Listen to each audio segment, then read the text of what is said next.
વિદ્યાર્થી મિત્રો, છેલ્લે આપણે અહીંયા સુધી જોયું હતું કે તેણે વોલ્ટ ડિઝની માટેના એમ્યુઝમેન્ટ પાર્ક માટેનું બિગેન પ્લાનિંગ એટલે કે એના માટેની એને વિચારવાની યોજનાઓ શરૂ કરી દીધી હતી. હવે આપણે આગળ વધીએ છીએ.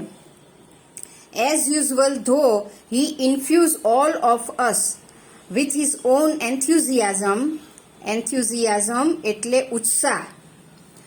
when he finally told us about the project એટલે જ્યારે પ્રોજેક્ટ વિશે તેણે અમને છેલ્લે વાત કરી એટલે કે વિચાર્યું હતું પછી એણે વાત કરી ત્યારે અમને બધાને તેણે ઇન્ફ્યુઝ એટલે કે અમને સાથે જોડી દીધા વિથ હિઝ ઓન એન્થ્યુઝિયાઝમ એટલે કે પોતાના ઉત્સાહની સાથે અમને પણ સાથે જોડી દીધા અને અંતે અમને પ્રોજેક્ટ વિશેની વાત કરી. સમવન આસ્ક કોઈકે પૂછ્યું, volt how should the Disney land look?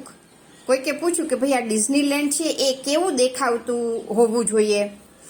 Quick કેમ ધ આન્સર તરત જ તે, ક્વિક એટલે ઝડપથી, તરત જ તે જવાબ આવ્યો. રિપ્લાય, આન્સર સમાનાર્થી. It should look like nothing else on this અર્થ. જો અહીંયા પૃથ્વી ઉપર વાત કરે છે કે પૃથ્વી ઉપર તેના જેવું બીજું, એલ્સ એટલે બીજું, કંઈ પણ ન હોઈ શકે એના જેવું એ દેખાશે. મીન્સ કે પૃથ્વી ઉપર એ અજોડ હશે, યુનિક હશે. પ્રિડિક્ટેબલી વી હેડ ટ્રબલ રેઝિંગ મની પરંતુ પૈસાના થોડી સમસ્યા ઊભી થાય. બટ ડિઝનીલેન્ડ ડીડ ઓપન પરંતુ ડિઝનીલેન્ડ ખુલ્યું જ. ઇન જુલાઈ 1955 1955 જુલાઈમાં ડિઝનીલેન્ડ ખુલ્યું. આ તારીખ છે એ યાદ રાખવાની છે. પ્રશ્ન માટે આપણે ધ્યાનમાં રાખશું, ખરા ખોટા માટે પણ ધ્યાનમાં રાખશું. અહીંયા સાલ બદલી અને આપણને કદાચ ખરા ખોટા માટે પૂછે તો જુલાઈ 1955. Since that first day millions of people have flocked to see the unique, જો યુનિક આવ્યું, unique creation of Walt's imagination. Since that first day એટલે એ પહેલા દિવસથી માંડીને, સિન્સ એટલે સમયનું બિંદુ. આપણે આ ફંક્શનમાં પૂછાય છે, એક્સપ્રેસિંગ ટાઈમ માટે ધ્યાનમાં રાખો. સિન્સ ધેટ ફર્સ્ટ ડે તે પહેલા દિવસથી તે મિલિયન્સ એટલે લાખો લોકો છે એ આ વોલ્ટની કલ્પના શક્તિ છે એ બેજોડ કલ્પના શક્તિ, એનું જે આ ક્રિએશન છે એટલે કે એની બેજોડ કલ્પના શક્તિની રચનાને જોવા માટે ટોળે ટોળા આવ્યા. ફ્લોક એટલે સમૂહ દર્શાવે છે. Like a kid with a new toy, the biggest shiniest toy in the world. કોઈક બાળક હોય ને એની પાસે નવું રમકડું આવ્યું હોય, સૌથી મોટું અને સૌથી સુંદર, દુનિયાનું સૌથી મોટું ને સૌથી સુંદર, એવી રીતના લોકો એને જોવા માટે ત્યાં આવ્યા. Volt used two wonder through the park અને વોલ્ટ છે એને પણ આ પાર્ક એટલે એમ્યુઝમેન્ટ પાર્કની અંદર ભમવાની ટેવ હતી એટલે કે એ પણ ફરતો. આ યુઝ ટુ ને પણ યાદ રાખો, આપણને ફંક્શન માટે પૂછાય છે. Used to means habitual past અથવા તો પાસ્ટ હેબિટ, આને ધ્યાનમાં રાખશું આપણે. Staring as happily as any tourist, tourist એટલે સહેલાણી, મુસાફર. તો કોઈ પણ સહેલાણી છે એને જોઈ અને જેટલો આનંદ પામે એટલો જ તેને જોતો જોતો તે આનંદ પામતો. આ પાર્કમાં, અમ્યુઝમેન્ટ પાર્કમાં તેને પણ ભ્રમણ કરવાની ટેવ હતી. સ્ટેર એટલે તાકી તાકીને જોવું, આને પણ ધ્યાન રાખો.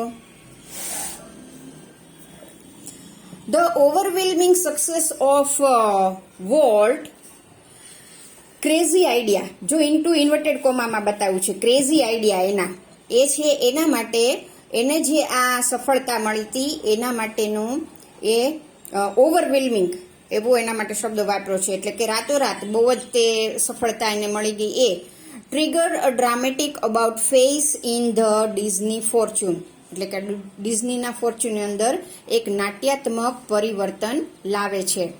Yet success never change volt. આ વાક્ય પણ યાદ રાખજો, ખરા ખોટામાં પૂછાય છે અને એની લાક્ષણિકતા પણ બતાવે છે. યટ એટલે વિરોધાભાસ, એક્સપ્રેસિંગ કોન્ટ્રાસ્ટ. જો કે આ સફળતા છે તેણે વોલ્ટમાં કોઈ પરિવર્તન લાવ્યું નહીં, મીન્સ કે વોલ્ટ જેવો હતો તેવો જ રહ્યો. He remain the simplest of men. તે સાદો માણસ જ રહ્યો. He hated parties. તે પાર્ટીને ધિક્કારતો, એટલે કે એને પાર્ટીસ પસંદ નહોતી. And his idea of a night out was a burger and a chili at some little restaurant. અને જો કંઈ રાત્રે એમ થાય કે બહાર જવું છે, કે આઈડિયા ઓફ નાઇટ આઉટ, તો એનું શું હતું, એ માત્ર કોઈ નાના એવા રેસ્ટોરન્ટની અંદર બર્ગર અને ચીલી સોસ એને બહાર જઈને ખાવાનું પસંદ કરતો.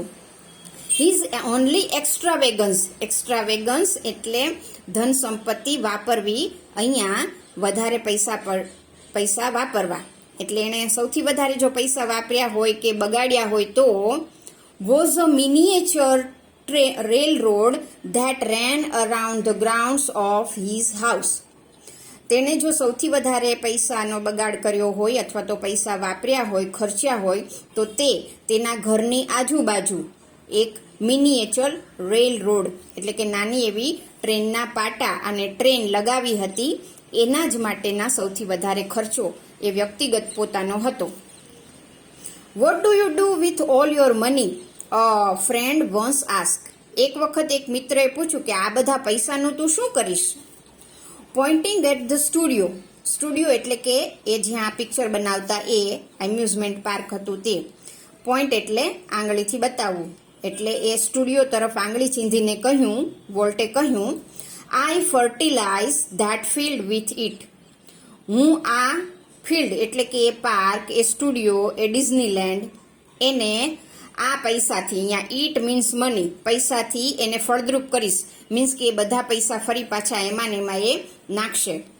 And it's true that Walt ploughed money back into the company almost as fast as it came in. અને એ સાચું જ હતું કે વોલ્ટ છે એણે એ પૈસા ફરી પાછા એમાં જ નાખ્યા. જેટલા ઝડપથી એ આવ્યા એટલા ઝડપથી જ એ પૈસા બેક પાછા કંપનીમાં તે નાખ્યા, કંપનીમાં જ લગાવ્યા. Bing solvent for the first time. Solvent એટલે દેવું ચૂકતે કરી શકે તેવી પરિસ્થિતિ. Bing solvent for the first time since he started his business. હવે એનો વ્યવસાય એણે શરૂ કર્યો ત્યારથી હવે પહેલી વાર એવું બન્યું હતું કે દેવું ચૂકતે કરવા માટે સક્ષમ બન્યો હતો.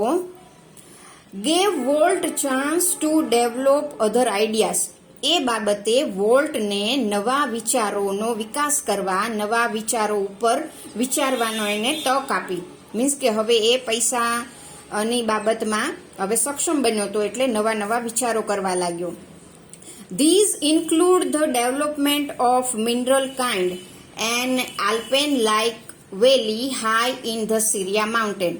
આ જગ્યાનું નામ છે જ્યાં એણે મિનરલ કાઇન્ડ ઓફ પ્લાન્ટ એનો ડેવલપ કર્યો હતો, અને એ સિરિયા માઉન્ટેન્સની અંદર એ પ્રકારના વૃક્ષો અને એ બાબતેનું એને ફાર્મ તૈયાર કર્યું હતું.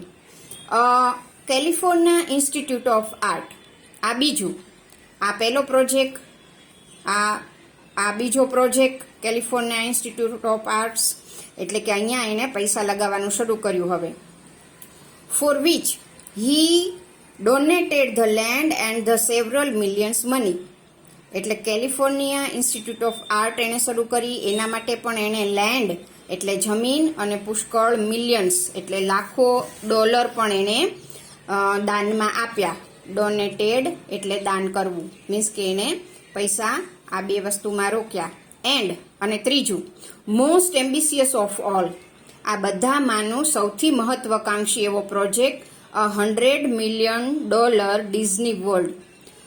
100 અને પછી મિલિયન એટલે 10 લાખ, એટલે બીજા 6 મીંડા ઉપર ચડાવવાના, લાખના 5 અને પછી પાછા 1 એટલે 10 લાખ અને પ્લસ આટલા ડોલર એને ડિઝની વર્લ્ડ એટલે કે આ જે ડિઝનીલેન્ડનું અમ્યુઝમેન્ટ પાર્ક ને બધું સ્ટુડિયો ને બધું બનાવ્યું હતું એમાં પૈસા રોક્યા. And city of tomorrow in Florida.